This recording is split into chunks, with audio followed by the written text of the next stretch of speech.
एक संधी देते. दैत्य माता तुझ्या बाबांना परत पहिल्यासारखं करू शकतात, पण त्यासाठी तुला माझ्या बरोबर असुर नरेशांकडे यायला हवं. आता त्याची गरजच नाहीये.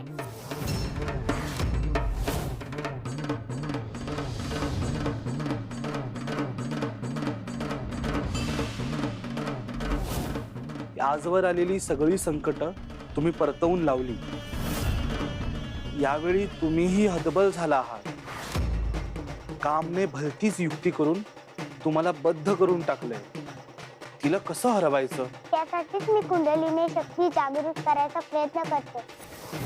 तुम्ही सांगितलेला योग विद्येचा प्रयोग करते, पण तिथे माझी शक्ती कमी पडते.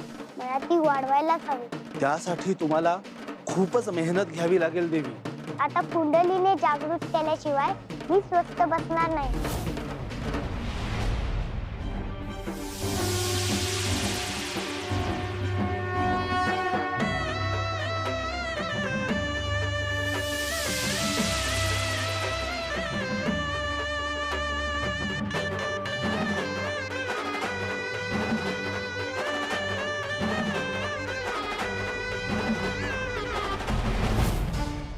मी तुला शब्द दिला होता, तो पाळला. तुझ्या बरोबर इथपर्यंत आले. तू सुद्धा तुझा शब्द पाळला असतास तर कदाचित महिषासुरांच्या समोरही गेले असतेस, पण तू तुझा शब्द पाळला नाहीस. त्यामुळे आता मी माझ्या वचनातून मुक्त झालीये. तू माझं काहीही बिघडवू शकत नाहीस जगदंबा. आपण असुर नरेशांच्या राज्यात आहोत. ह्या 4 सैनिकांना जरी तू नाहीस केलं असलंस तरी आणखी 400 सैनिक येतील तुला पकडायला. असुर नरेशांच्या राज्यात तुझी मायावी शक्ती, तुझं कपट काहीही उपयोगी पडणार नाहीये. असुर नरेशांचं राज्य? जरा आजूबाजूला बघ, कुठे महिषासुरांचा वाडा? कुठे तुमचं राज्य? हे काय चाललंय? कुठे आहोत आपण? असुर नरेशांचा वाडा आता इथे दिसत होता. कुठे आहे आपण?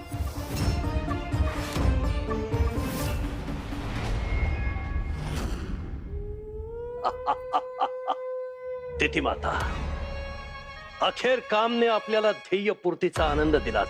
आता कुठल्याही क्षणी आमचे सैनिक कामिनी आणि जगदंबेला घेऊन येत असतील. या यशाबद्दल कामचा आता विशेष गौरव करायला हवा महिषा.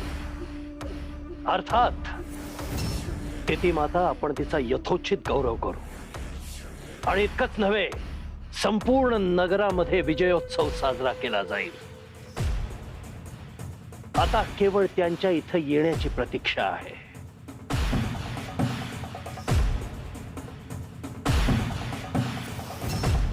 पहा तिथी माता, सम्राज्ञी पाहताय ना, आनंद वार्ता घेऊन आपले सैनिक आले सुद्धा. सांगा सैनिकांनो, आनंद वार्ता द्या. आम्ही प्रतीक्षेत आहोत. जगदंबा कुठे आहे? क्षमा असावी महाराज, ज्याबद्दल आम्हाला काहीच कल्पना नाही. कल्पना नाही म्हणजे?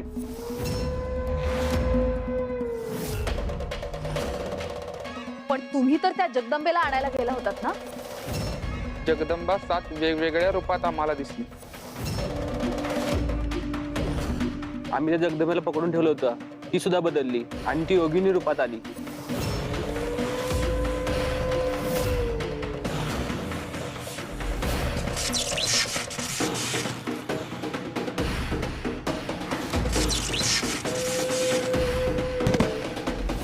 काय? तुम्ही मूर्ख आहात का सोमरसाच्या तारेत आहात? जगदंबा 7 वेगवेगळ्या रूपात दिसली, याचा अर्थ काय? कामिनी आणि जगदंबा या क्षणी कुठे आहेत? माहित नाही असुर नरेश.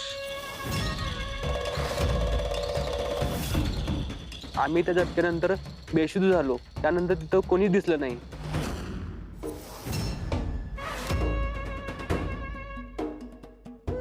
तुमचं काय झालं हे ऐकायचं नाहीये मला. जगदंबा आणि कामिनी हव्यात. कुठं आहेत त्या?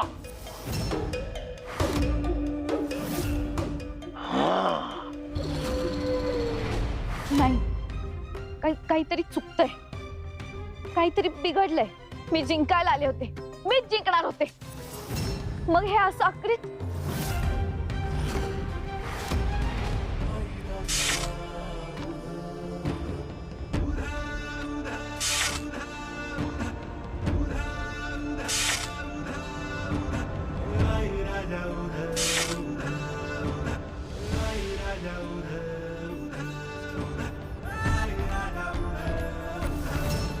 आता तुझी सुटका नाहीये कामिनी.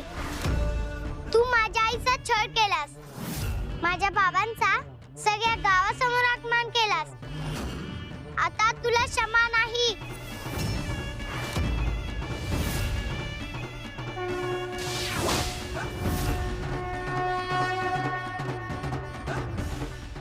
मला क्षमा कर जगदंबा. तुला क्षमा करू? माझ्या आईला उकडत्या पाण्यात उतरायला लावलेस तू. माझे बाबा देवीचे भक्त आहेत ग, त्यांच्याशी खूप वाईट वागलीस तू. त्यांनाही वाईट वागायला लावलंस, त्यांना दगड बनवण्याचा प्रयत्न केलास, खूप छेडलंस सगळ्यांना. आता तुला क्षमा नाही.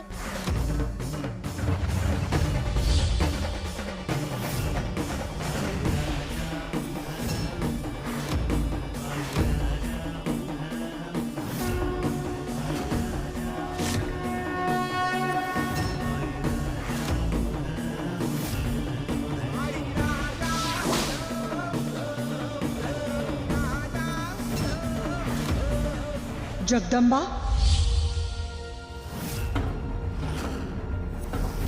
तुझा संताप आम्ही समजू शकतो. आपले माता पिता आपल्याला देवतुल्यच असतात. त्यांच्या बाबतीत अशी वर्तवणूक केली गेली तर तुझा उद्रेक होणं स्वाभाविकच आहे. कामने हे पाप केलंय, परंतु तिचा अंत आपण करू शकत नाही. असं का? साक्षात महादेवांनी कामदेवाला तिसरा डोळा उघडून भस्म केलं होतं. हो, बरोबर आहे जगदंबा. परंतु सृष्टीचं संतुलन राखण्यासाठी आणि जीवित प्राण्यांची वंशवृद्धी होण्यासाठी त्याला पुनर्जन्माचं वरदान सुद्धा दिलं गेलं.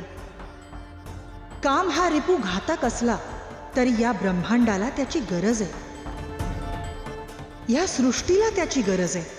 फुलांचं फळात रूपांतर होणं, जमिनीत बी रुजून त्याचा वृक्ष होणं, प्राण्यांना अपत्य होणं, मानवाचा वंश पुढे जाणं, सगळ्या ऋतुचक्रासाठी काम या रिपूची आवश्यकता आहे. आणि काम तू. काम हा रिपू आवश्यक असला तरी त्याचा अतिरेक वाईटच आहे. कामिनी, तू असाच अतिरेक केलास. कामला मर्यादेची जोड मिळाली तर त्याचं पावित्र्य टिकून राहतं. त्याला बेभान सोडलं तर त्यातून केवळ अधोगती होते. तू स्वतःला बेभान सोडलंस, त्यामुळे तुझं अस्तित्व टिकवून ठेवायचं असेल तर तुला मर्यादा शिकावीच लागेल.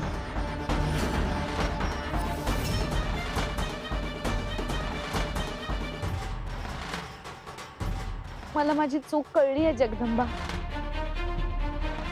मी स्वतःला मर्यादा घालून घ्यायला तयार आहे.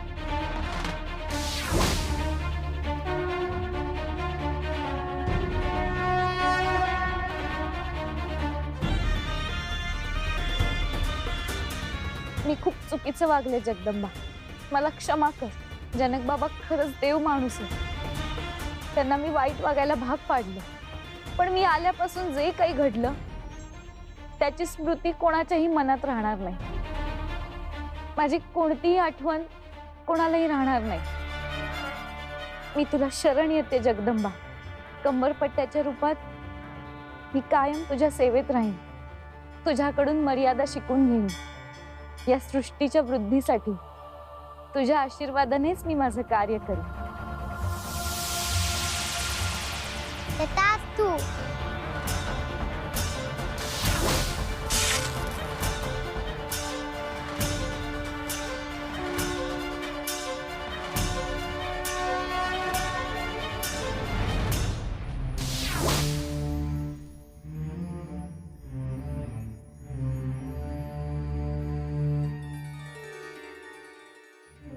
देवीची कृपा म्हणून मी पुन्हा एकदा माझ्या आई बाबांकडे परत आले. आता मला त्यांना सोडून कुठेही जावे लागणार नाही.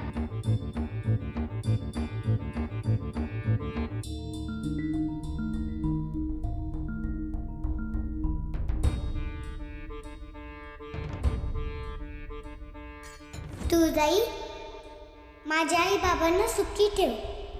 आमच्या घरावर, आमच्या गावावर कुठलंही संकट येऊ देऊ नकोस.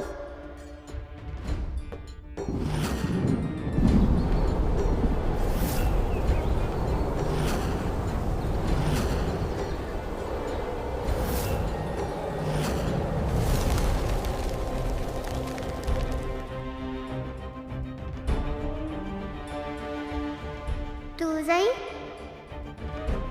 आज मी अजून एका परीक्षेत उत्तीर्ण झाले. ते तू बघायला असतीस तर तुला खूप आनंद झाला असता. कुठे आहेस तू जाई?